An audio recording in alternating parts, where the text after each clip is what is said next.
e hoje nós vamos começar a analisar as chamadas exceções à aplicação do direito estrangeiro. São basicamente 4 exceções que nós encontramos referenciadas pela doutrina e algumas delas, como é o caso da ordem pública, que nós vamos conversar na semana que vem, são mencionadas explicitamente pelo legislador brasileiro. Outras, como é o caso da fraude à lei e da instituição desconhecida, que nós vamos conversar hoje, são construções doutrinárias que procuram explicar razões ou localizar razões que poderiam justificar uma correção por parte do julgador, da pessoa encarregada de decidir sob a égide de qual lei resolverá o litígio existente entre as partes. Então, uma liberdade que esse indivíduo teria para corrigir a conexão determinada pela regra de conflitos. A circunstância, então, que nos ocupará é a de nós nos perguntarmos se a remissão feita pela regra de conflitos e confirmada pela regra de conflitos estrangeira, naquelas hipóteses em que existe uma coincidência do elemento de conexão, o que leva à aceitação do direito estrangeiro relativamente à sua própria incidência.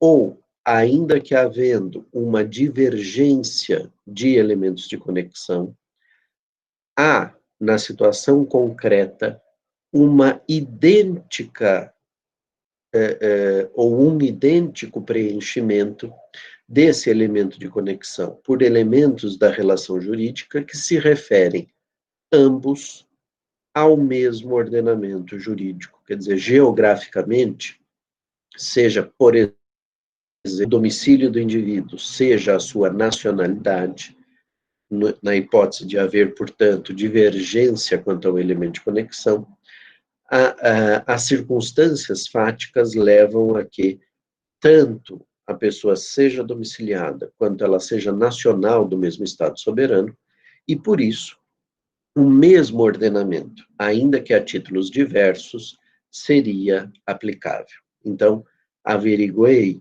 a regra de conflitos do direito estrangeiro, ela procedeu a uma aceitação da incidência desse ordenamento, porque se ela fizer um retorno, se ela determinar uma remissão do tipo reenvio de primeiro grau, retorno ou devolução, e se nós aceitarmos aquela interpretação do artigo 16, de que o direito brasileiro não seria uma outra lei, mas seria uma lei já presente nas considerações do intérprete, e que, portanto, autorizaria esse reenvio de primeiro grau, nós vamos chegar ao direito do foro e, como nós vamos ver, dificilmente haverá espaço para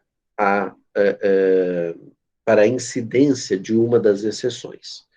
No entanto, esse grande capítulo chamado Exceções à aplicação do direito estrangeiro, que tradicionalmente foi tratado sempre desse modo mesmo, quer dizer, como exceções à incidência do direito estrangeiro, mais recentemente tem admitido uma interpretação ampliativa no que concerne a uma das exceções que nós vamos conversar hoje, que é a chamada fraude à lei, em que existe, portanto, uma possibilidade de, diante da pertinência, da incidência do direito brasileiro, no nosso caso, do direito do foro, ainda assim o juiz detectar essa fraude e, em razão dessa fraude, proceder a uma correção da conexão. E nesse caso específico, nós teríamos o afastamento da lei do foro, da lei nacional, e a incidência de uma lei estrangeira que seria a aplicável não tivesse havido a fraude. Então, no que diz respeito à fraude à lei, admite-se mais contemporaneamente que a incidência do princípio possa levar ao afastamento da lei do foro, algo que era inimaginável nos primórdios da disciplina, quando se estabeleceu os mecanismos de eventual excepção, né, de eventual aplicação excepcional do direito do foro, porque o direito estrangeiro não fosse adequado pelas causas que nós vamos começar a estudar hoje e terminar na semana que vem. No que diz respeito, então, às exceções, são 4. Hoje nós vamos conversar sobre 3 delas, e eu vou deixar uma, que é a mais, talvez, complexa da gente trabalhar, para conversar na semana que vem, que é a chamada ordem pública, ou princípio da ordem pública, que é um conjunto de valores vigentes no foro, né? Se nós pensarmos que o direito é uma manifestação cultural, né? Que o direito, de algum modo, plasma a cultura daquele povo, o modo como aquele povo encara a realidade e o modo como essa realidade é organizada pelo legislador, nós vamos encontrar um conjunto de valores fundamentais, e esses valores fundamentais constituem a ordem pública. Nesse sentido, então, a incidência eventual do direito estrangeiro pode turbar, pode dificultar a manutenção desses valores que precisam ficar rígidos e, por isso, admite-se, como uma medida excepcional, como são excepcionais todas as que nós vamos estudar, o afastamento da lei que foi mandada aplicar pelo legislador, a lei que foi indicada pelo legislador, como sendo a lei adequada para a solução daquele litígio. Mas como essa lei vai causar uma turbulência nesses aspectos axiológicos do nosso ordenamento, nós ficaríamos, então, autorizados a afastar essa lei estrangeira e aplicar a lei do foro. Como que isso se dá, nós vamos ver na semana que vem. Hoje nós vamos conversar sobre as outras 3 exceções, a exceção de fraude à lei, a instituição desconhecida e o chamado princípio do nacional lesado. E eu vou conversar com vocês sobre esses 3 modos de afastamento eventual do direito estrangeiro nessa ordem, porque me parece que seja uma ordem mais coerente, mais lógica, e daqui a pouco vocês vão entender por quê, de se trabalhar. Vamos começar, então, com a fraude à lei. Fraude à lei não pode ser encarada como uma fraude de direito material, né? Existem inúmeros subterfúgios que as pessoas que querem fraudar o direito podem se utilizar. Esses subterfúgios são coibidos, são combatidos pelo sistema, pelo ordenamento, e isso leva a uma série de mecanismos que autorizam a correção dessa fraude. Agora, no direito internacional privado, o que vai ter relevância, o que vai ter importância, é a chamada fraude conflitual.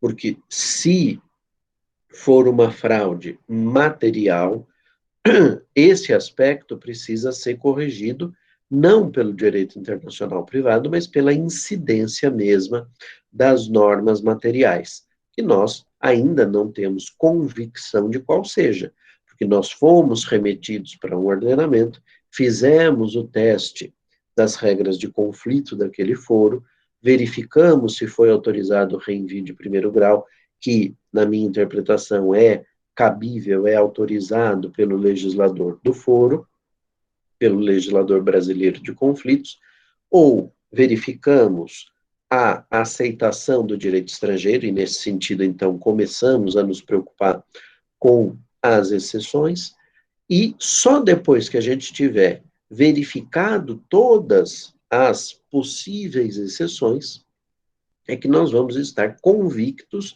que aquele direito estrangeiro, se nenhuma das exceções se configurar, vai ser efetivamente aplicado pelo magistrado.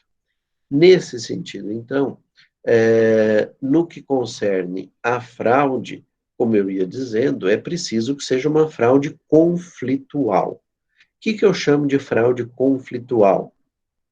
É aquela modificação maliciosa, fraudulenta, aquele subterfúgio utilizado por ambas as partes, ou por uma delas, vai depender das circunstâncias, em que essa parte movimenta a relação jurídica de modo a retirar um elemento que seja indicado como sendo o elemento de conexão, o elemento que vai preencher o elemento de conexão, naquela minha ideia de que o elemento de conexão é um continente sem conteúdo, né? É algo que permite às partes, às circunstâncias, o seu preenchimento, ora por elementos nacionais, ora por elementos estrangeiros vinculados ao ordenamento X, ora por elementos estrangeiros vinculados ao ordenamento Y. Mas o elemento de conexão é algo abstrato. Nesse sentido, quando o legislador manda para as capacidades e para a medida da capacidade, né, a verificação dessa medida à luz da incidência do direito do domicílio, como é o nosso caso, o domicílio, enquanto elemento de conexão, é algo abstrato, é algo vazio, é algo que não tem um conteúdo em si, porque vai depender daquele retorno à situação fática, para que eu possa perguntar, essa pessoa cuja capacidade eu estou procurando é uma pessoa regida por qual direito? Qual o seu domicílio? E esse domicílio, então, preencherá o elemento de conexão. Ora, se o domicílio efetivo da pessoa é, por hipótese, no ordenamento X, e ela, sabendo que o ordenamento X não, não atende os seus interesses, o ordenamento jurídico material do Estado X, não atende integralmente às suas intenções, aos seus intuitos, à sua pretensão. Esta pessoa, então, modifica o seu domicílio, nesse meu exemplo, para o estado Y, com a intenção de levar o intérprete, levar o julgador a uma interpretação equivocada, a um erro, né? Mas é um erro que ele, se não prestar atenção, vai efetivamente cometer, porque a pessoa se diz domiciliada no estado Y. No entanto, a percepção de que de que esse preenchimento do elemento de conexão possa ter sido obtido de modo fraudulento, artificial, autoriza o julgador, que nesse particular, meus caros, é guardião da vontade do legislador, que indicou a lei do estado do domicílio como sendo a lei mais próxima àquela situação da vida, e por isso indicou o domicílio, no meu exemplo, como elemento de conexão. Essa situação precisa de proteção. E quem protege a vontade do legislador é o julgador, é o intérprete, é aquele que vai tomar a decisão acerca de qual lei ser aplicada. Então, o julgador, enquanto membro enfim, dessas circunstâncias, levará em consideração se o preenchimento do elemento de conexão por algum elemento da relação fática é efetivo ou artificioso. Se ele chegar à conclusão que é algo obtido fraudulentamente, que é algo obtido artificiosamente, ele está autorizado, embora não exista nenhuma regra explícita no ordenamento jurídico brasileiro, a lei de introdução não menciona a fraude à lei, como faz, por exemplo, o Código Civil Português, que tem uma regra explícita sobre fraude à lei. Agora, há uma convenção de 1979, uma convenção interamericana sobre normas gerais do direito internacional privado, que o Brasil ratificou, e essa convenção traz uma disposição que reconhece a fraude à lei como um mecanismo de afastamento da lei artificialmente indicada, porque a parte tenha alterado a localização geográfica do elemento da relação, que preencherá o elemento de conexão indicado pelo legislador do foro, e essa situação pode e deve ser coibida pelo intérprete. Agora, eu preciso é uma convenção de 1979, a convenção uma convenção interamericana, uma convenção feita no âmbito da OEA, é a chamada CIDIP, né,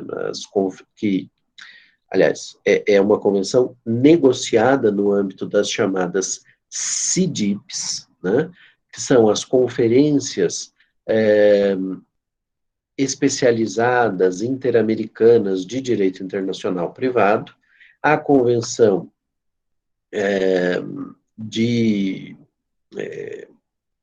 a convenção de Montevidéu foi negociada em 1979, tá?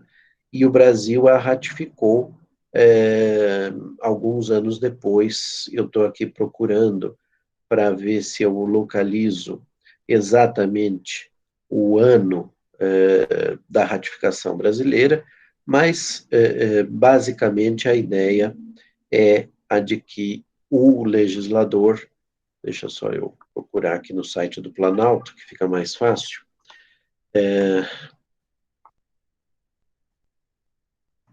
sobre normas gerais do direito internacional privado.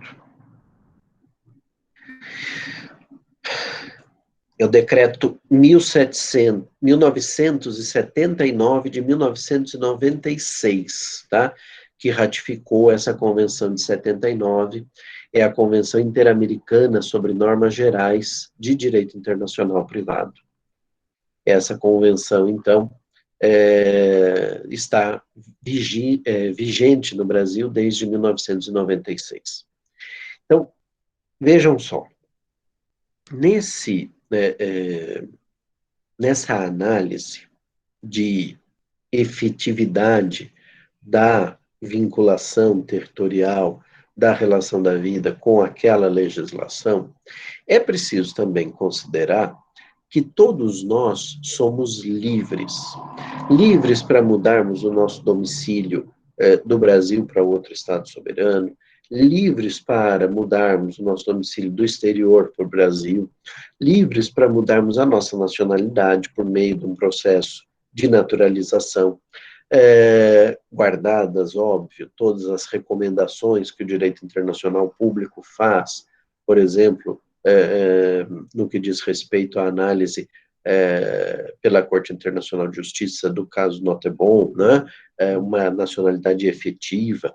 Há uma liberdade para que eu pegue um objeto móvel, né? Porque o imóvel é fisicamente impossível fazer isso.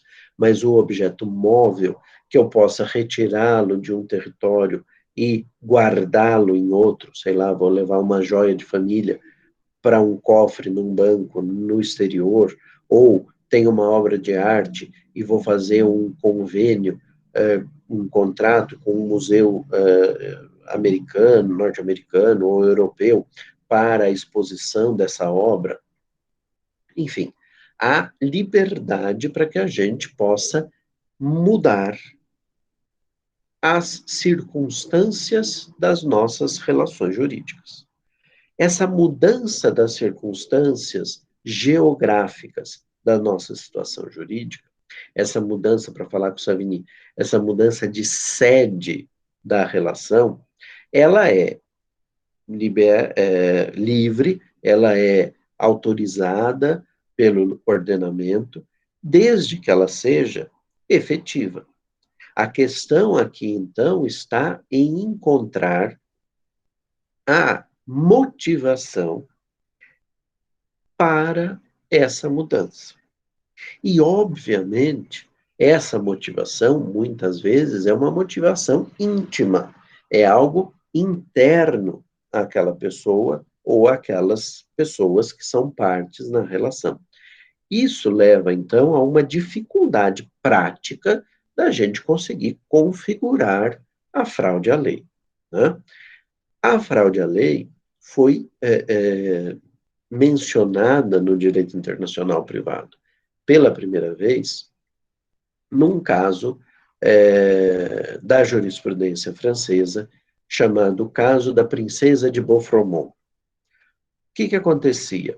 Era uma mulher de nacionalidade belga que se casou com um príncipe francês, príncipe de Beaufort, e em razão das regras vigentes na época, ali por volta dos anos 1700 e muito, 1800 e pouco, ela tinha,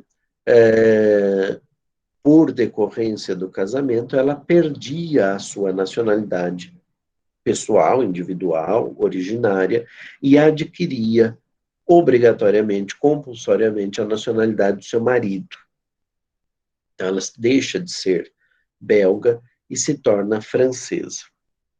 Passa um tempo, depois de casados, a princesa e o príncipe de Beaufort entram em crise na sua vida conjugal e há uma ordem judicial de separação de corpos. Essa ordem judicial de separação de corpos, proferida por um juiz francês, autoriza, então, o afastamento do lar conjugal de um deles. E quem se afasta do domicílio conjugal é a princesa de Beaufort, que deixa a França e vai viver num condado germânico, na época, antes da unificação alemã, né, mas eu vou me referir aqui à Alemanha, no condado de Saxe-Altemburgo.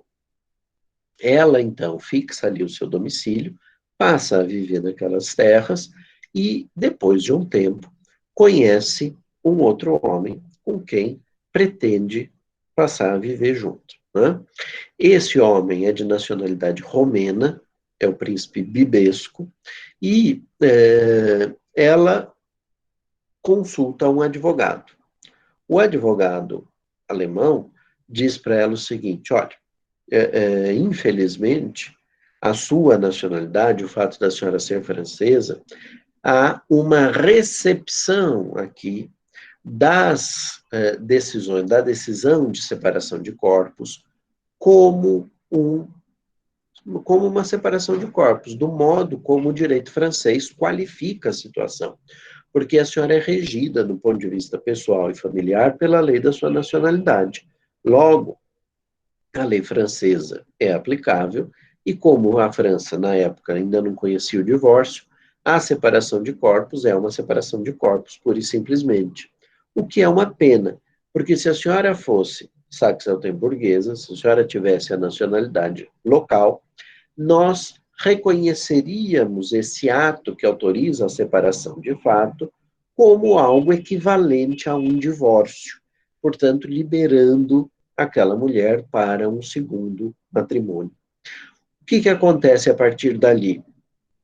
Ela toma a decisão de, já que ela estava vivendo no condado há bastante tempo, ou há algum tempo que já autorizava a busca da sua naturalização, ela pleiteia a naturalização e a adquire. Então, ela adquire uma terceira nacionalidade ao longo da sua vida, né, porque ela nasceu belga, se tornou francesa pelo casamento e se tornava, então, saxo-temburguesa em razão da naturalização. E nesse processo de naturalização, a decisão judicial francesa foi recepcionada no ordenamento jurídico saxo-temburguês como um divórcio, como equivalente a um divórcio. Por essa razão, ela se tornava livre para se casar. E, pouco tempo depois, ela adquire a nacionalidade romena como decorrência, de novo, do casamento. Então, ela, ao se casar com o príncipe Bibesco, perde a nacionalidade saxo-temburguesa e adquire a nacionalidade romena. Quando a notícia do novo casamento chega a Paris, o príncipe de Beaufort, ali irritado com a situação, entra com uma ação judicial pleiteando a nulidade deste casamento, alegando o seguinte: olha, ela não podia se casar porque nós não somos divorciados, não somos separados de fato, separados judicialmente, aliás, autorizados a nos separarmos pela justiça francesa. Além disso, ela, como mulher casada, que era e que continua sendo, porque na visão dele o segundo casamento não produzia efeitos, ela é relativamente incapaz, que era uma consequência do casamento para as mulheres naquela altura. Toda mulher casada era considerada relativamente incapaz e, portanto, dependia da anuência do marido para a prática de uma série de atos jurídicos, né, de circunstâncias jurídicas, de negócios e de atos jurídicos. E ele argumenta, então, que a naturalização saxo-temburguesa era inválida porque não houvera a sua anuência. A corte francesa nem chega a análise desse argumento. A corte francesa resolve o problema alegando que ela não havia adquirido a nacionalidade saxo-temburguesa de forma efetiva, que ela teria feito essa naturalização com o intuito, óbvio, na visão da corte, de se submeter a uma lei diferente da lei que era aplicável a ela de modo efetivo, que era a lei francesa.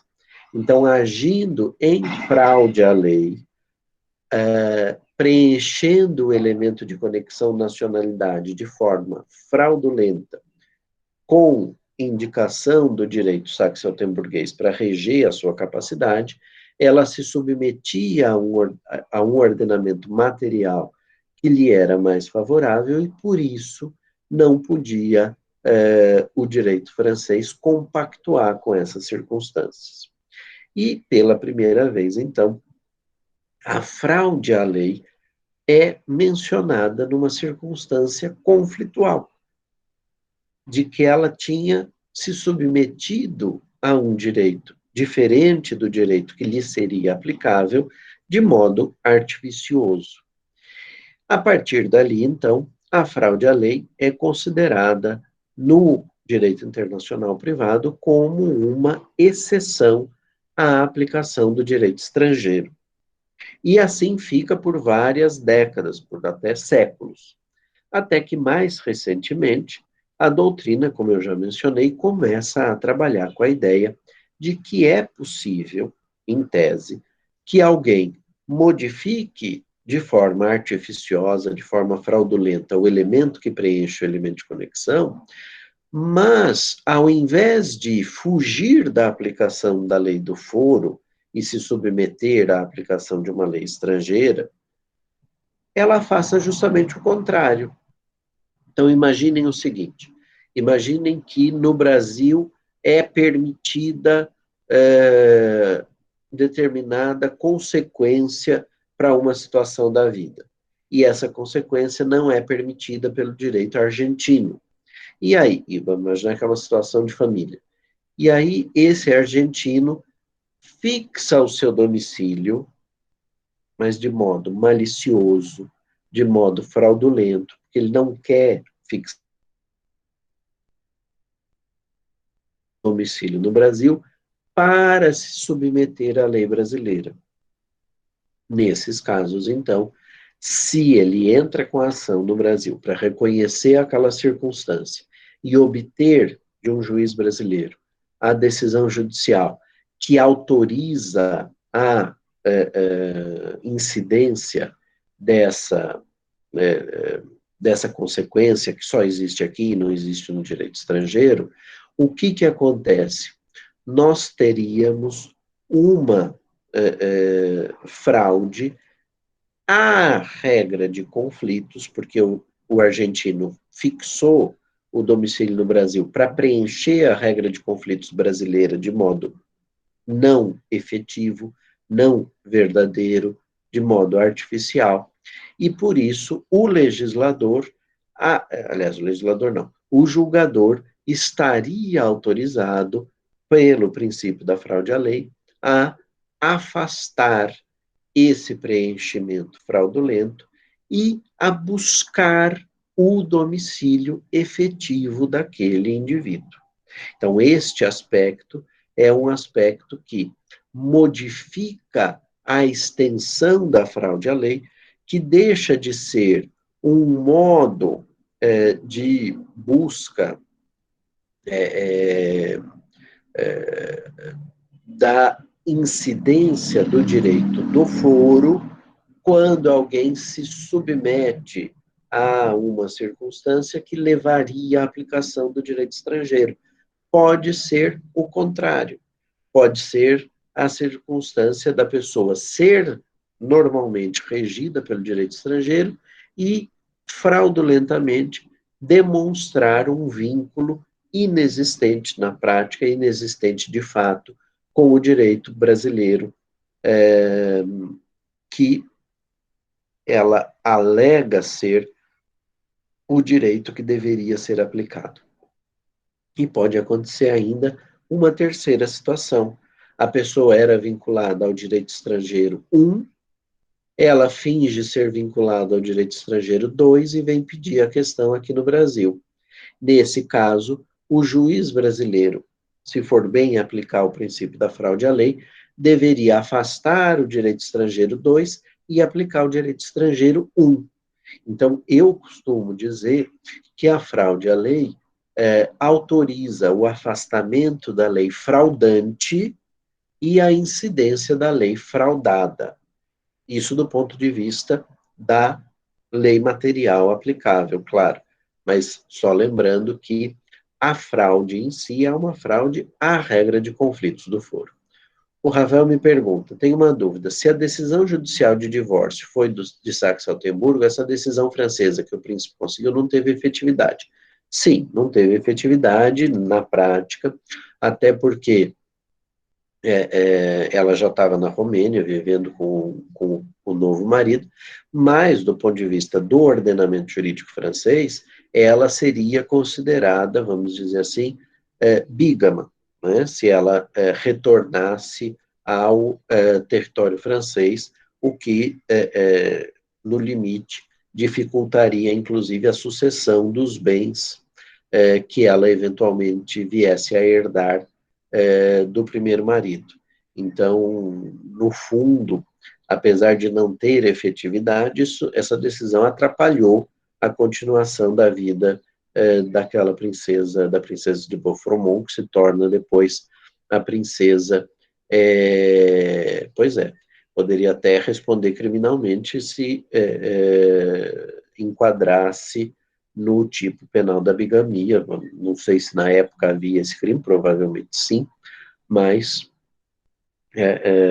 há esse aspecto que dificultou a continuidade da vida dela, né? O João Augusto me pergunta, o afastamento do ordenamento fraudante é decidido de ofício pelo juiz ou precisa ser provocado por uma das partes? Bom, vamos lá. Boa pergunta, João. O que acontece?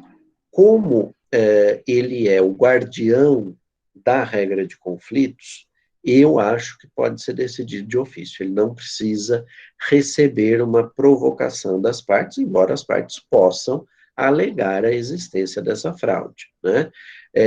Agora, é claro que o juiz precisa ter convicção de que essa fraude de fato existiu. Porque, como eu disse a vocês, há uma liberdade, né? Eu posso, por exemplo, decidir emigrar para um país estrangeiro qualquer, chegar lá e um mês e meio depois retornar. Foi efetiva a minha mudança? Foi. A intenção de emigração existiu. A busca de melhores condições de vida era verdadeira. Mas o que aconteceu? Ou bem, eu não me adaptei à cultura local, ou eu tive dificuldades para me adaptar, sei lá, ao clima, ou o emprego que me fora prometido não deu certo, ou depois de um tempo eu fui demitido, não consegui localizar outro e resolvi voltar para o meu país de origem. Durante um mês e meio, meu domicílio foi no exterior? Foi, foi. E isso, meus caros, dá origem a um conceito, que é um conceito bastante importante no direito internacional privado, que é o conceito de conflito móvel. Né? O que seria um conflito móvel? É a mobilização, né, a movimentação da relação jurídica no globo terrestre, deixando de se submeter, né, relações jurídicas que se protraem no tempo, que são de formação e reconhecimento contínuos. Você tem, então, uma movimentação dessa relação jurídica no globo terrestre, de modo que, ao longo da existência daquela relação jurídica, ela pode vir a ser regida por diversas leis. Imagine, por exemplo, as circunstâncias decorrentes da incidência da regra de conexão domicílio ou residência habitual na vida de uma família. Se essa família, se esse casal, ao longo da sua vida em comum, tiver 7 domicílios diferentes, em tese, eles têm 7 leis diferentes sendo aplicadas. Se todos esses ordenamentos mandarem aplicar a lei do domicílio ou a lei da residência habitual, certamente eles terão 7 leis diferentes aplicadas à mesma situação da vida, à mesma relação juridicamente relevante ao longo da vida. Por que eu digo eventual? Porque se a ação judicial for movida num processo, for movida num ordenamento, perdão, num sistema judicial, que esteja vinculada à incidência da lei da nacionalidade, bom, então não é um conflito móvel, porque se eles não se naturalizaram, se eles só se movimentaram ao longo da vida de casal no âmbito global, né, no âmbito territorial, eles mudaram o domicílio? Mudaram, mas não mudaram a nacionalidade. Então, para aquele ordenamento jurídico, não é um conflito móvel, né? É um conflito que se vincula a todos os ordenamentos, né? Aliás, ao único ordenamento, que é o ordenamento da nacionalidade. Já para aqueles que trabalham com a ideia do domicílio, há um conflito móvel. Então, respondendo objetivamente, João, me parece que o juiz possa e até deva reconhecer ex officio a existência da fraude. Muito bem. Alguma pergunta sobre fraude à lei? Não? Nenhuma pergunta a mais, né? Nós já tivemos aí algumas perguntas, então eu passaria agora à análise da segunda exceção. Essa segunda exceção não se configura como uma exceção à aplicação do direito nacional, como acontece com a fraude à lei, e apenas se configura como uma exceção à aplicação do direito estrangeiro. É a chamada instituição desconhecida. Instituição desconhecida. Lembrem-se, aliás, deixa eu só dizer uma coisa. Por que eu comecei pela fraude à lei? Porque, como vocês perceberam, eu não falei absolutamente nada sobre o conteúdo do direito estrangeiro. Na análise da fraude à lei, são as circunstâncias fáticas que me importam, são as circunstâncias fáticas que interessam para o reconhecimento eventual da fraude à lei. Logo, por que eu não preciso me perguntar qual é o conteúdo do direito estrangeiro, eu acabo sugerindo sempre para os alunos que façam o início dessa averiguação das exceções, das 4 exceções, nessa ordem, por ser uma ordem que vai num crescendo, exigindo o conhecimento do direito estrangeiro. Na fraude à lei, eu não preciso me perguntar sobre o conteúdo do direito estrangeiro. Na instituição desconhecida, eu começo, ainda que superficialmente, a me preocupar com o conteúdo efetivo do direito estrangeiro. Então, começa a dar um certo trabalho maior, porque eu preciso conhecer o direito estrangeiro para entender o que é que ele implica no âmbito da instituição desconhecida. No que diz respeito à instituição desconhecida, eu preciso iniciar dizendo a vocês que a instituição desconhecida foi construída teoricamente, ela aparece pela primeira vez no volume 8º do sistema de direito romano atual, do Savigny. Né?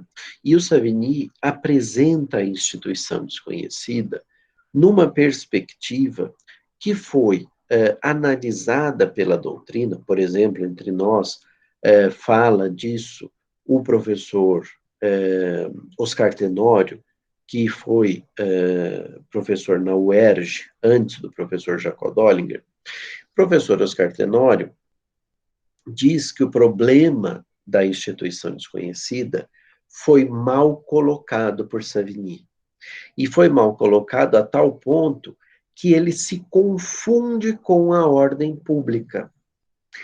Basicamente, o que o professor Tenório quis dizer é que, do jeito como Savigny apresentou o problema da ordem pública, nós ficamos num limite muito tênue entre, aliás, apresentou a ordem pública, não, apresentou a instituição desconhecida, nós ficamos num limite muito, muito tênue entre o direito vigente, ou, aliás, a instituição desconhecida e a ordem pública na análise do direito vigente no exterior. Então, ao analisar o direito estrangeiro, eu percebo para o Savigny que a instituição que ele trata, que o direito estrangeiro regulamenta, não existe, é desconhecida do juiz, do foro. É mais ou menos como se uma relação que no foro brasileiro, por exemplo, é eminentemente ético-moral, religiosa e não jurídica, quer dizer, que o legislador avaliou, mas disse, eu não quero legislar esse assunto. Esse é um assunto que se resolve no âmbito ético-moral, no âmbito religioso, não há necessidade da estatuição de normas jurídicas para a regulamentação dessas circunstâncias fáticas.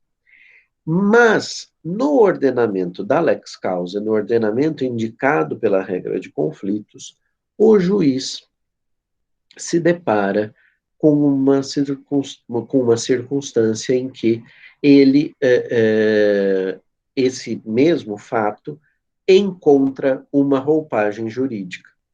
E aí o Savigny diz assim, bom, como é que eu vou aplicar uma lei estrangeira que regulamenta algo que para nós não existe?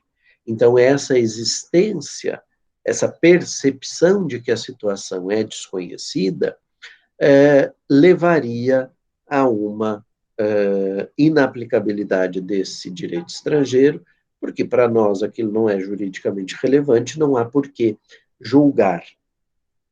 Esse modelo de análise, diz o professor Oscar Tenório, se confunde com a ordem pública, que a gente vai estudar na semana que vem, e, de fato, eu poderia dizer, olha, há uma divergência de valoração, os valores fundamentais do meu foro tornaram essa circunstância como uma circunstância ajurídica, e o ordenamento jurídico estrangeiro, por seus valores fundamentais, resolveu legislar sobre essa mesma situação fática. Os fatos são os mesmos, gente. Os fatos não mudam. Né? Mas a roupagem que o ordenamento do foro dá é uma roupagem ajurídica, não jurídica. A roupagem que o ordenamento da lex causa, da suposta lex causa, daria seria uma roupagem jurídica. Posso eu decidir e atribuir consequências jurídicas para algo que no meu ordenamento não é jurídico? Diz o Savigny, então, não. Então, você afasta essa lei estrangeira e aplica a lei nacional. Por que que, para mim, isso está redondamente equivocado? Por duas razões. Uma, típica do direito brasileiro, e a outra, mais geral. Do ponto de vista típico do direito brasileiro, nós sabemos que, quando Liebman veio dar aulas em São Paulo, né, quando ele sai da Itália e forma toda uma geração de processualistas e defende veementemente a existência das chamadas condições da ação, essas condições da ação, que num primeiro momento ele apresenta como sendo três, né?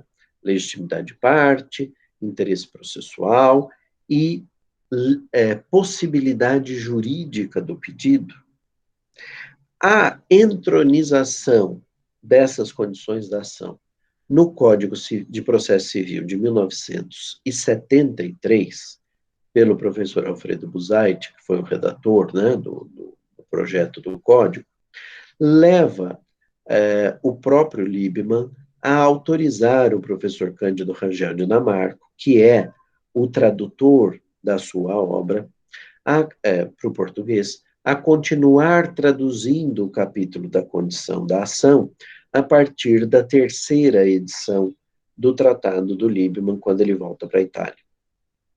Por que isso? Porque o Liebman muda de ideia no curso da sua vida.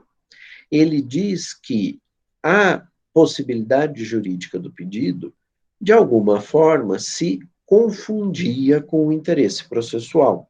Eu não tenho interesse no processo se eu não posso pedir aquilo que eu quero pedir, né? Então, ele engloba, ele absorve a possibilidade jurídica do pedido no interesse processual. As más línguas dizem que é porque a Itália passou a prever o divórcio e o único exemplo que ele tinha era do divórcio ser impossível na Itália, e quando o divórcio passou a ser possível, ele teria mudado de opinião. Não acho que seja só isso, né? Acho que, de fato, há uma,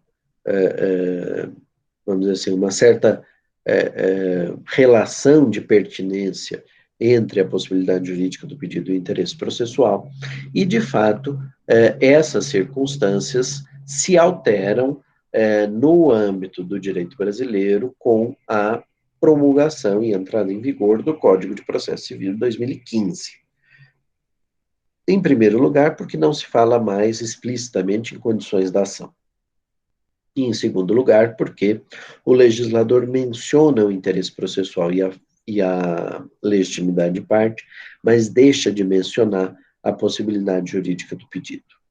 O professor Dinamarco, nas instituições de direito processual civil, na edição que ele publica depois da entrada em vigor do Código de 2015, continua tratando as circunstâncias do interesse processual e da legitimidade de parte como condições da ação, né?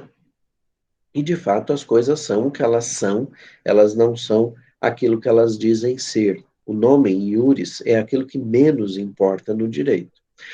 Por essa razão, se a gente pensar como o professor Dinamarco, continuar dizendo que existem as condições da ação, ainda que não nomeadas explicitamente dessa forma, e que o interesse processual engloba a possibilidade jurídica do pedido, há uma circunstância aqui que dificulta a análise, numa perspectiva saviniana, dessa exceção. Porque o que acontece na prática? O juiz brasileiro, a quem for dirigido um pedido para reconhecer uma instituição que é desconhecida do direito brasileiro, nem sequer vai se preocupar com a lei aplicável. Ele vai olhar para os fatos e, nessa análise preliminar que ele faz sobre o preenchimento das chamadas condições da ação, ele vai dizer falta interesse processual e vai extinguir o processo sem análise do mérito. Se ele não vai analisar o mérito, ele não vai avançar na metodologia própria do direito internacional privado. Então, do ponto de vista procedimental, nós nem sequer chegaríamos à análise que o Savigny faz e que, como a gente já anteviu e vai olhar com mais calma na semana que vem, quando eu for falar de ordem pública, é algo que não está necessariamente vinculado ao conceito de instituição desconhecida, propriamente dita, mas que se confunde com a ordem pública. Agora, do ponto de vista prático, eu nem chego lá, porque no direito brasileiro eu preciso averiguar se existe esse interesse processual, e se ele não existir, eu não posso dar seguimento, eu não posso dar continuidade à análise do processo, eu preciso extingui-lo sem análise de mérito. Essa situação, então, é uma situação complicada para a gente resolver, e eu poderia chegar aqui para vocês e dizer, por conta disso, por esse empecilho procedimental, não existe a análise da instituição desconhecida, pura e simplesmente no direito brasileiro. Só que isso é reducionista, no meu modo de ver. Por quê? Porque pode acontecer, e o Savigny não se apercebeu disso, aparentemente, pode acontecer o inverso. E esse inverso é que me preocupa. O que eu quero dizer com acontecer o inverso? Eu posso ser remetido, alguém vem no ordenamento jurídico brasileiro, entra com uma ação judicial e pleiteia algo. Esse algo é possível de ser pedido no Brasil, há interesse processual, há também legitimidade de parte, o juiz aceita aquela ação judicial como uma ação que pode adentrar o mérito da demanda, vai perceber a existência do elemento estrangeiro, vai submeter ao método típico do direito internacional privado, será remetido a uma lei estrangeira, e aqui é que está o grande problema. Na hora que eu sou remetido para a lei estrangeira, vocês concordam que pode acontecer da instituição ser desconhecida daquela população? daquela cultura, daquele ordenamento jurídico. E aí a minha pergunta é, quid iuris? O que fazer do ponto de vista jurídico a partir dali? Porque eu, juiz, fui retirado da minha inércia. Eu, juiz, tenho que tomar uma decisão. Não posso proferir o non liquid e dizer, sabe o que que é? Olha, eu fui lá para o direito estrangeiro, lá não tinha nada, então eu não vou julgar. Isso é inviável. Eu preciso tomar uma decisão.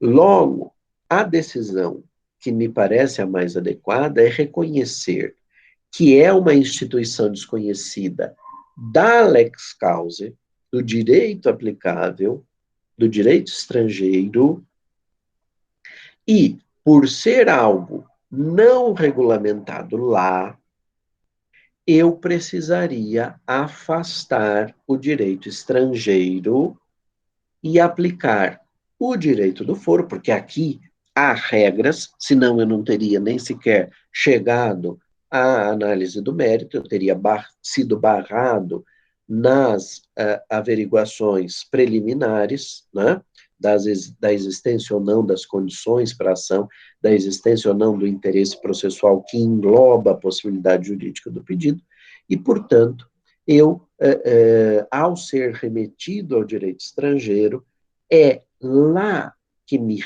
releva, é lá que ganha importância a existência ou a inexistência de uma regulamentação jurídica para aqueles fatos.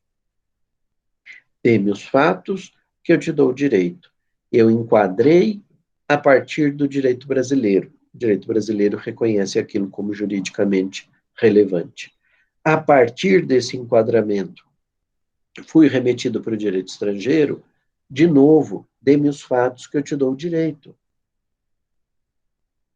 Aquilo que eu chamei com vocês de qualificação subsunção.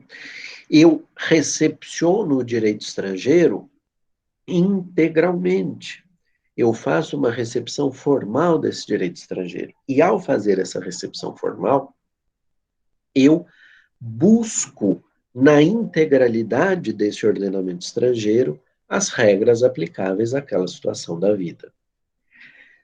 Agora, essa proposta de que a existência de um vazio, de um vácuo jurídico, de uma determinação local, né, lá do direito estrangeiro, para a não regulamentação jurídica daquelas circunstâncias, não pode representar uma válvula de escape fácil para que o magistrado, sem uma preocupação de interpretação adequada daquele ordenamento, para que ele diga assim, olha só, fui lá, estava procurando regra de união estável, não tem.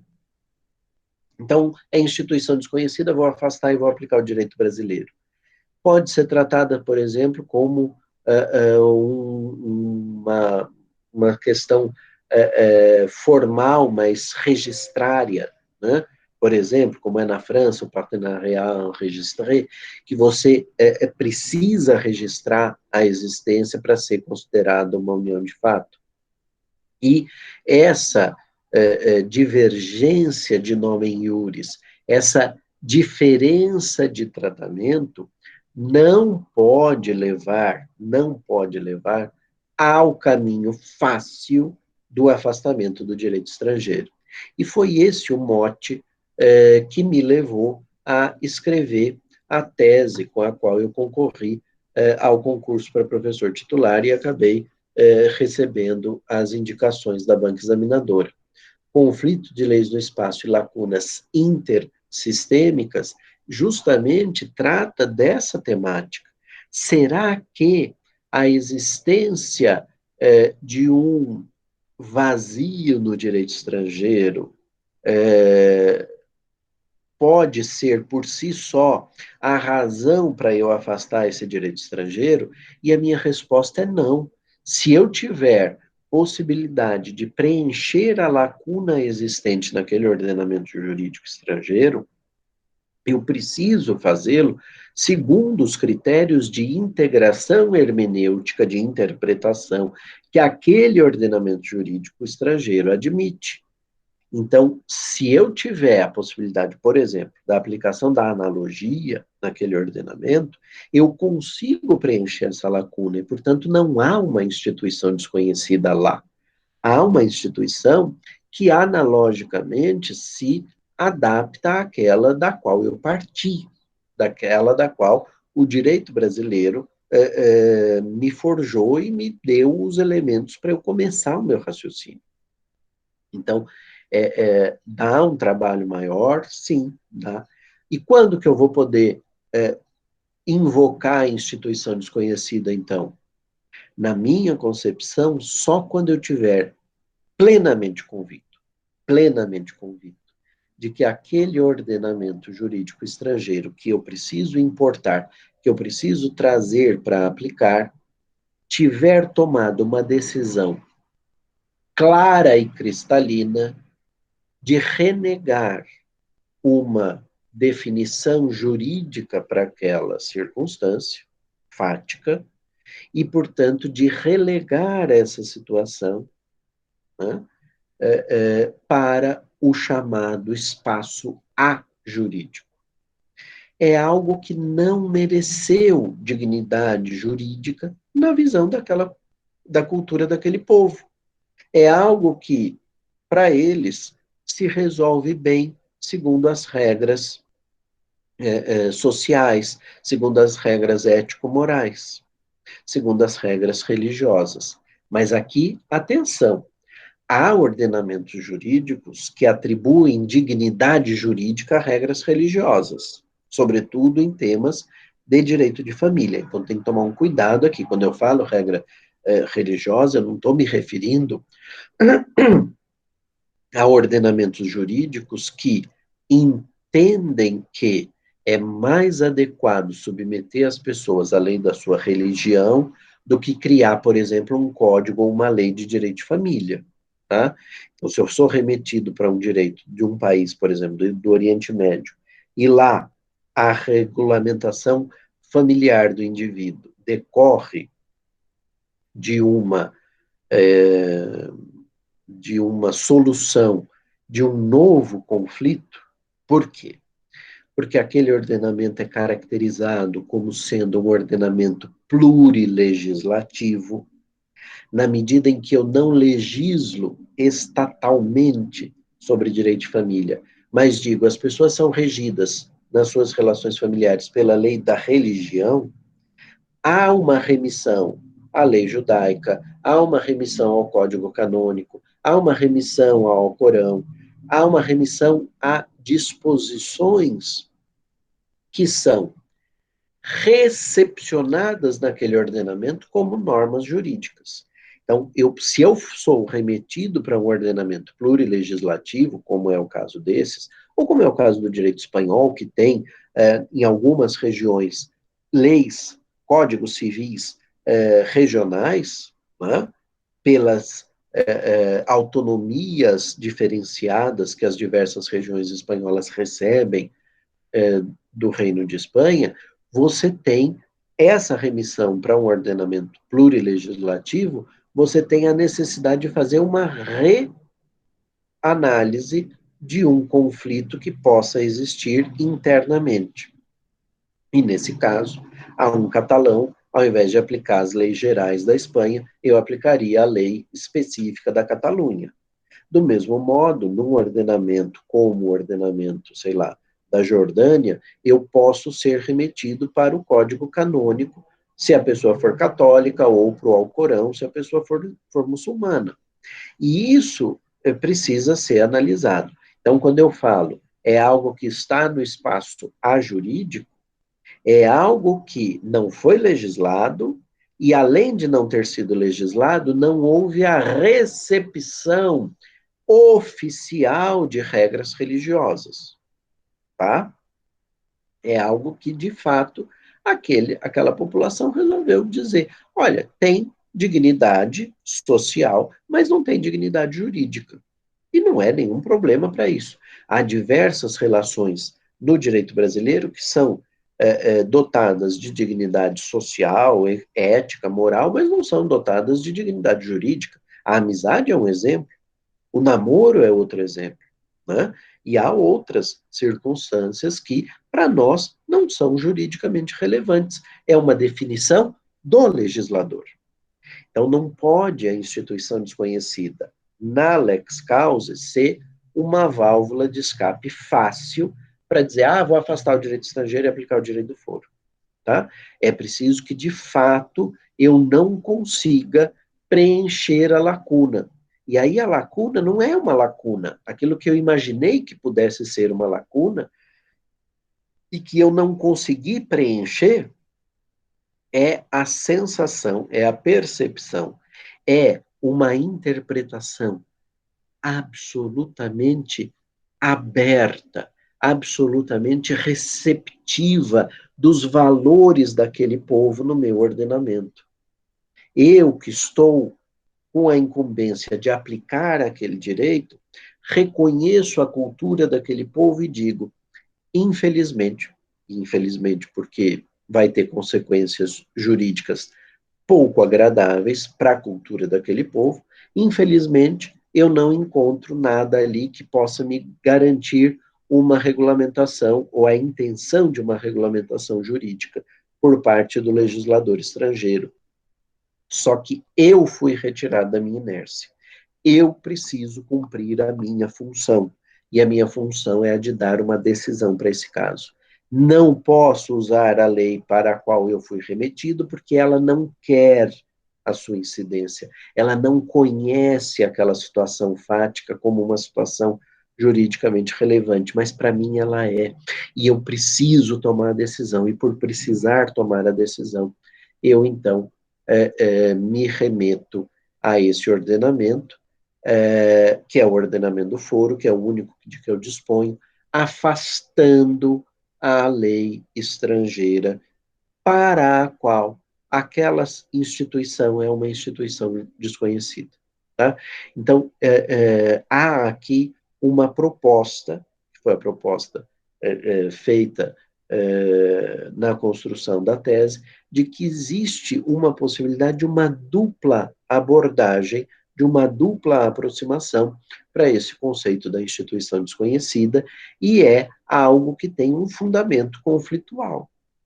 O direito dos conflitos me remeteu para aquele ordenamento estrangeiro, e esse ordenamento estrangeiro não trata daquela questão, só que eu preciso tomar uma decisão. E por isso, o afastamento nesse limite de ser efetivamente algo ajurídico para aquele ordenamento, me autoriza a afastá-lo. Tá? Então, essa é a proposta que foi feita por mim na elaboração da tese e que me parece ser algo, vocês não precisam necessariamente concordar, mas na semana que vem, quando a gente for trabalhar a ideia, né, da ordem pública, eu vou procurar mostrar como há uma confusão na análise do Savigny, como aparentemente há uma confusão na análise do Savigny. Tá bom? Muito bem. Alguma dúvida com relação à instituição desconhecida? Deixa só eu dar um exemplo aqui, vai. Vamos tentar concretizar essa ideia. Nos ordenamentos jurídicos muçulmanos, naqueles em que há uma remissão para o Alcorão, existe um instituto que para eles é jurídico, que se chama kafalá. A kafalá muçulmana é uma instituição pela qual uma família ou uma pessoa se responsabilizam pela continuação da criação de uma criança que se torna órfã. Na cultura islâmica, não é admissível a adoção. Eu não posso tomar para mim, como filho, o filho de uma outra pessoa. Isso é apontado no Alcorão como uma providência inadequada. Por isso, na cultura islâmica, ao invés de você buscar a adoção de uma criança que se torna órfã e não tem quem zele pelos seus interesses, você procede a uma kafalá. A kafalá vincula a criança à família do kafil, que é a pessoa que se responsabiliza por ela, não é parecida com a guarda, tem diferenças estruturais daquilo que a gente chama de guarda, que, por exemplo, se uma criança fica órfã, mas ela tem a família estendida, a guarda pode ser concedida aos avós, por exemplo, ou também não se confunde com a tutela, que poderia também ser concedida aos avós, aos tios, a alguém, a um irmão mais velho da família. A kafalá pode ser instituída em favor de alguém da família ou de uma pessoa que não tem relação familiar com aquele indivíduo, mas era alguém da confiança, por exemplo, dos pais da criança que faleceram. E a criança saberá, e todo o conjunto social saberá, que ela não é filha daquele casal, mas ela vai ser educada, criada, inserida no núcleo familiar, aspas, como se filha fosse, no sentido de que ela vai ter o mesmo tratamento que se dispensa aos filhos biológicos eventuais do CAFIL, mas sem a criação de vínculos jurídicos intensos, como o da tutela e como o da adoção. A kafalá não encontra paralelo com nenhum dos institutos do direito brasileiro.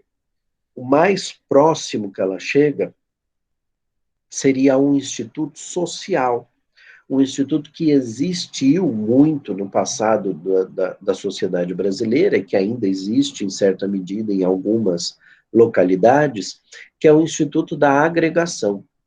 Você tem um núcleo familiar, essa família funciona, ela é funcional, mas há uma outra um outro núcleo familiar, uma outra circunstância qualquer, um pouco menos funcional, um pouco menos adequada para os padrões locais, e há um acerto, há um acordo de boca entre essa família que funciona e a família disfuncional, para que a criança seja agregada à família funcionalizada.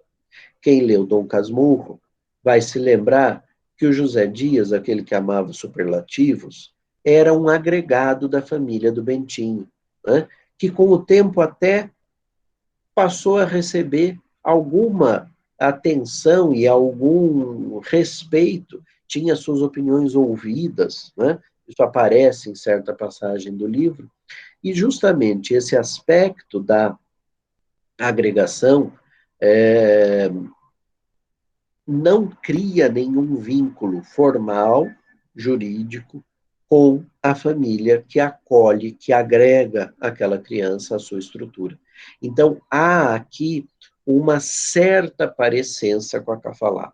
Pois bem, se uma família islâmica viesse para o ordenamento jurídico brasileiro e pleiteasse uma kafalá, o juiz brasileiro extinguiria o processo sem análise do mérito, dizendo, olha, isso aqui é impossível de ser pedido, não há interesse processual e eu não vou analisar. Mas o ordenamento jurídico estrangeiro conhece essa circunstância. Então, vamos imaginar uma situação inversa.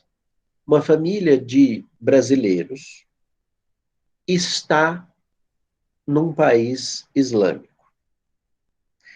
Imaginemos que esse país de maioria muçulmana, ao invés de mandar aplicar a lei da religião das partes, mandasse aplicar a lei do domicílio, ou a lei da nacionalidade. E essa remissão fosse feita para o direito brasileiro. Quando ele chegasse aqui, ele ia encontrar institutos jurídicos que, primeiro, eles não aceitam, né? Ofenderiam a sua ordem pública, ou dizer, não, adota a criança, ou estabeleça uma tutela. Isso ofende a ordem pública local, eles afastariam a lei brasileira por essa circunstância. Então, na análise do Savigny, a gente consegue resolver pela aplicação da ordem pública. Agora, na minha análise da instituição desconhecida, ele chega aqui com a intenção de encontrar regras típicas da Kafala, e ele chega à conclusão que aqui isso não existe. Não existe regra jurídica. Essa circunstância, na cultura brasileira, se aproxima mais a este instituto social, que é o instituto, ainda que em desuso, que é o instituto da agregação. E por isso, afastaria também o direito brasileiro, por ser, para o direito brasileiro, uma instituição desconhecida. Só que ele precisa decidir, ele precisa conceder a Kafala, e ele vai fazer isso como? Recorrendo ao seu próprio direito, ao direito do foro. Tá bom? Então, essa seria a minha análise da instituição desconhecida.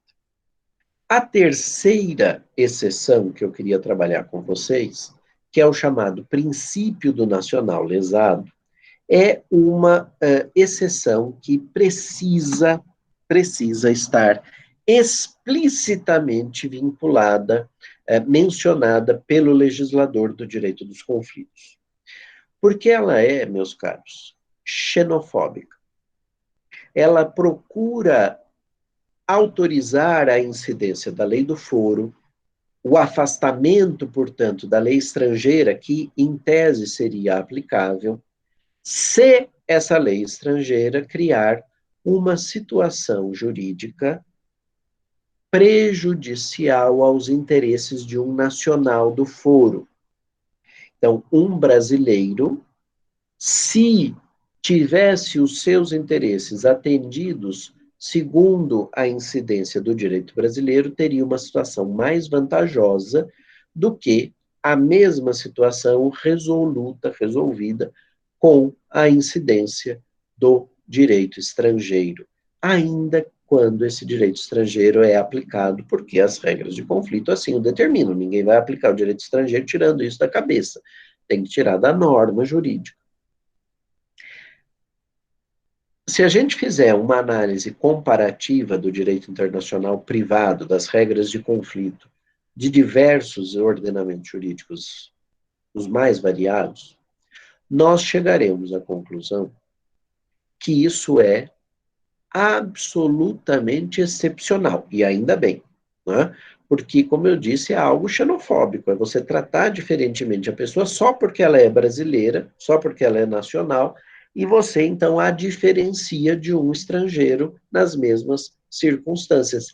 A quem eu não dispensaria esse tratamento preferencial, a quem eu não dispensaria uma análise comparativa da lei estrangeira mandada aplicar e da lei brasileira, colocaria numa balança e veria qual delas há um peso maior para os interesses do brasileiro.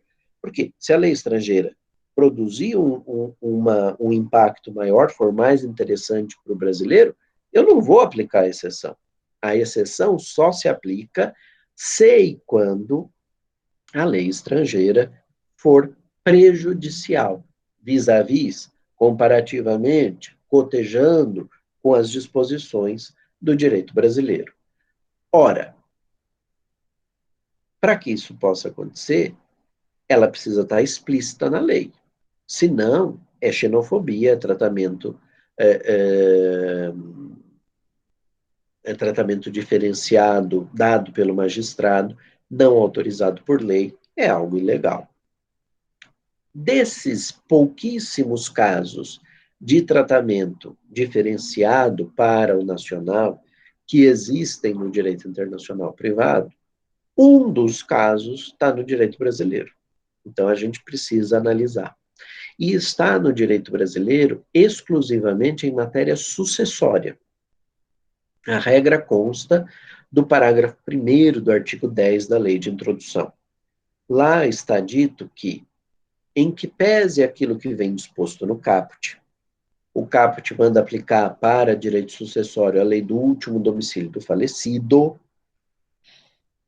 em que pese a determinação da aplicação da lei do último domicílio, se a lei estrangeira for prejudicial aos interesses de alguns brasileiros indicados no parágrafo 1º, nós teríamos uma autorização para, cotejando o direito do último domicílio com o direito brasileiro, resolver aplicar o direito brasileiro se e quando ele fosse mais benéfico, mais interessante para a concretização dos direitos desses herdeiros brasileiros.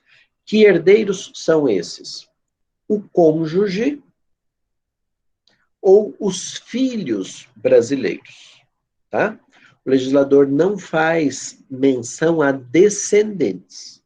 Então, se eu tiver uma vocação dos netos por direito próprio, sei que vocês não tiveram direito das sucessões ainda, mas há dois tipos de possível participação dos netos na sucessão dos avós. Por exemplo, eu e meus irmãos participamos na sucessão da minha avó, no caso não tinha nada, tinha só um seguro de vida, de um valor bastante irrisório, bastante baixo, mas eu e os meus irmãos participamos da sucessão da minha avó, representando o nosso pai pré-morto. Meu pai faleceu antes da minha avó. Então, eu e os meus irmãos participamos, mas nós não estávamos lá por direito próprio. Nós estávamos lá representando o nosso pai pré-falecido.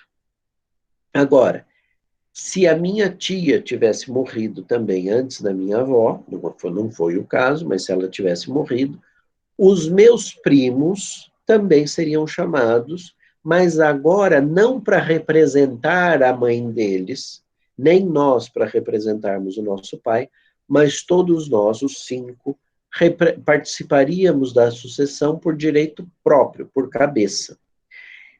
Nesse segundo caso, o meu núcleo familiar teria saído em vantagem, porque a gente ficaria somando os direitos de cada um com 60% do patrimônio. Nós somos 3, eles são só 2.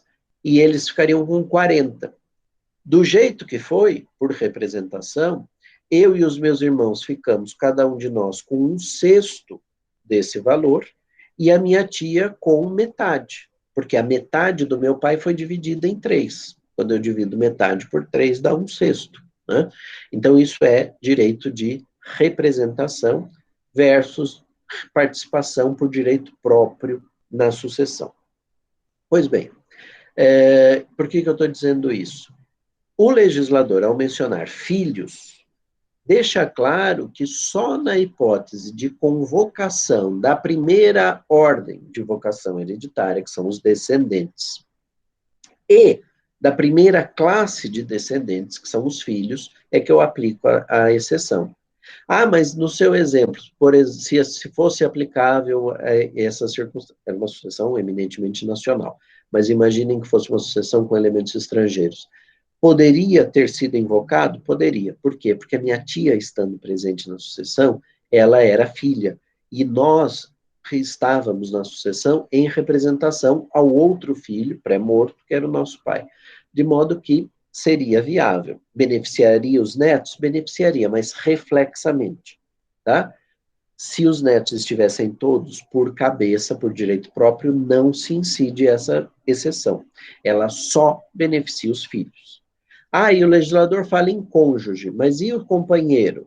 O companheiro é beneficiado, né? A gente precisa compreender sistematicamente o sistema. O companheiro ocupa hoje uma posição equivalente à do cônjuge para fins sucessórios, sobretudo depois que o Supremo declarou a inconstitucionalidade do 1790 do Código Civil.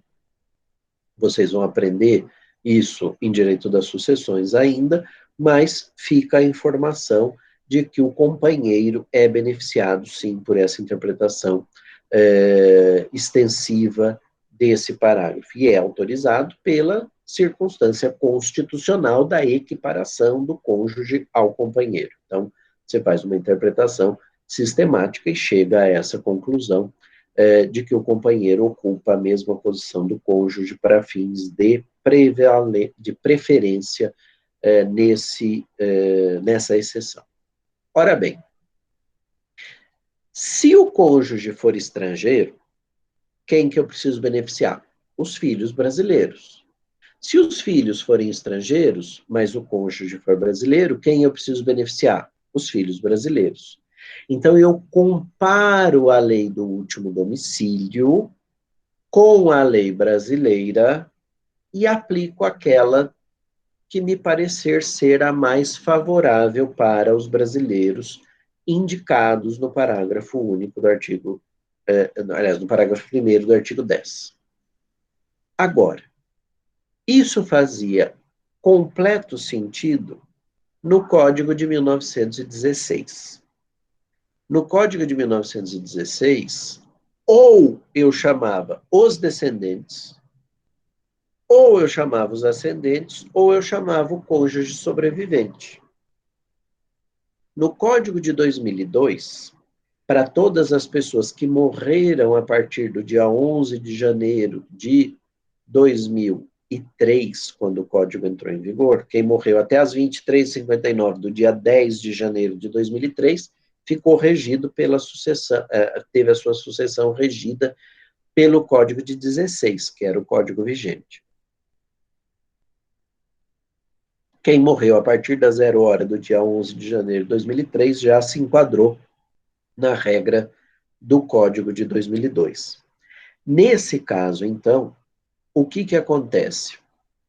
Na hora em que o nosso legislador, o nosso julgador, for comparar as duas leis, ele vai ver que, ao contrário do que acontecia no Código de 16, na primeira ordem de vocação hereditária eu chamo os descendentes em concorrência com o cônjuge sobrevivente. O cônjuge participa desde logo.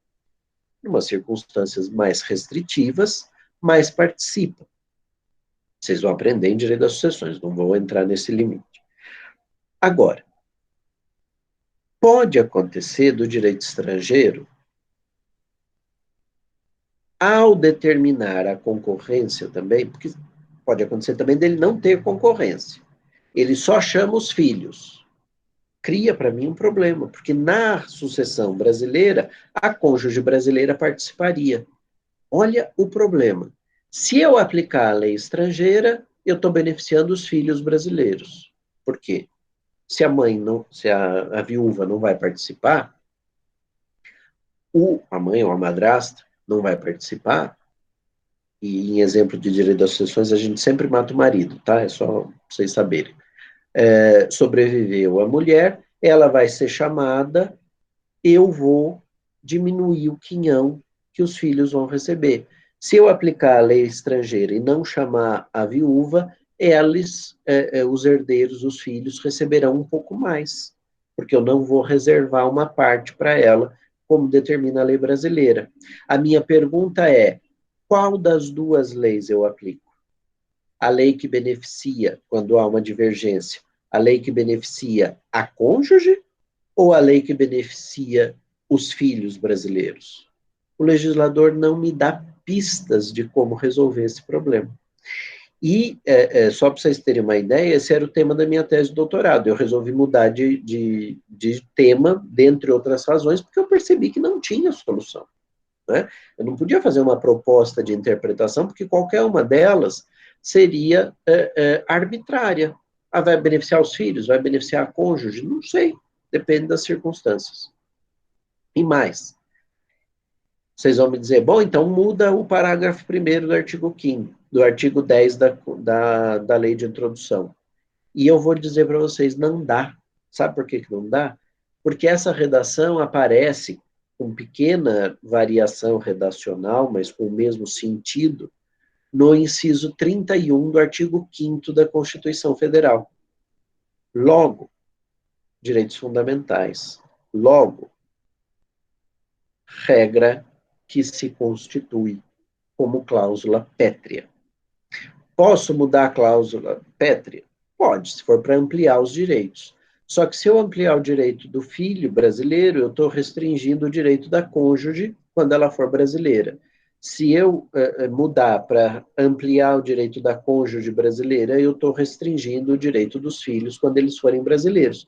De modo que a análise de uma eventual modificação constitucional, sempre desfavorável a essa possibilidade.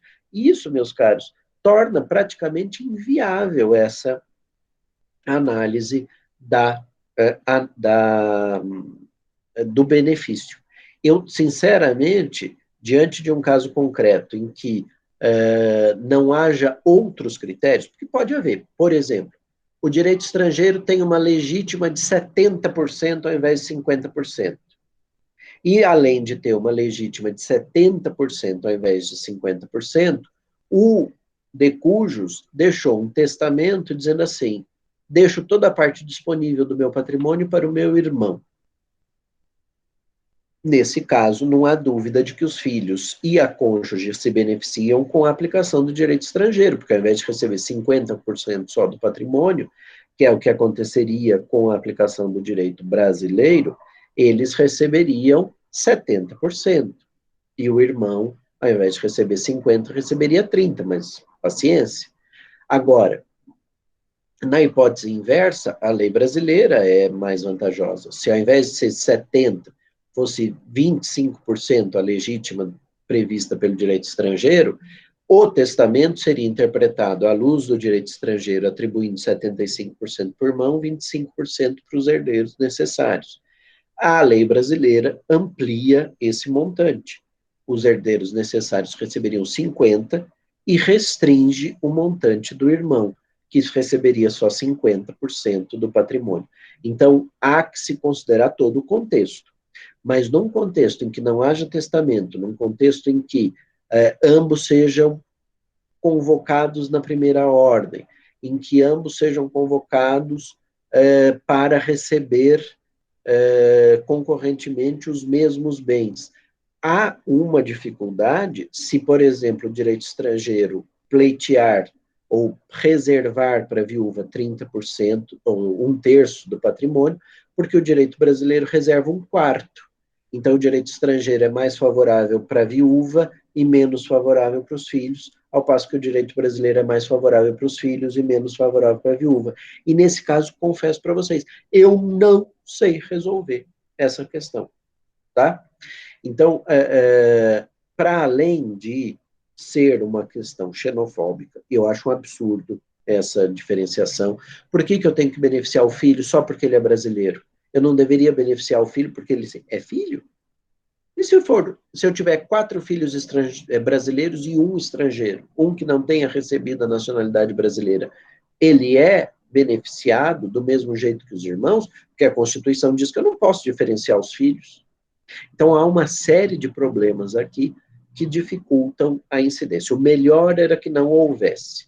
Mas, como isso está na Constituição, não dá para excluir pura e simplesmente essa regra que prevê a exceção de princípio do nacional lesado, né? A exceção de beneficiar o nacional, que é lesado, por isso que chama assim, que seria lesado pela incidência do direito estrangeiro. Na próxima semana, a gente vai conversar sobre a quarta e última exceção à aplicação do direito estrangeiro, que é o princípio da ordem pública. Tá bom?